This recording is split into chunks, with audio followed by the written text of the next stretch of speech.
Open your Royal Q app. For users who are not familiar with trading settings, you can watch our How to Start Your Manual Quantitative Strategy tutorial. Royal Q has 3 strategy modes. Let's start with the first mode, which is Whole Warehouse mode. First you need to tap Quantitative at the bottom of the home page.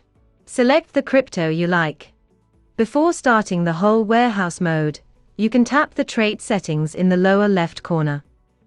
On the Trade Settings page, you can set the whole position take-profit ratio to your liking. Don't forget to set your whole position take-profit callback after setting the whole position take-profit ratio. After the setup is complete, tap Save at the top of the right. Then tap Strategy mode.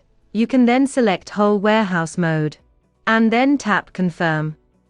Tap Start in the lower right corner to start the new strategy. Finally tap Confirm. The Whole Warehouse mode is mainly helping you buy in when the market falls and doubling the amount from last purchase. This way it will bring down your average price. And the system will then help you sell all of your cryptos once the market price reaches the take-profit ratio.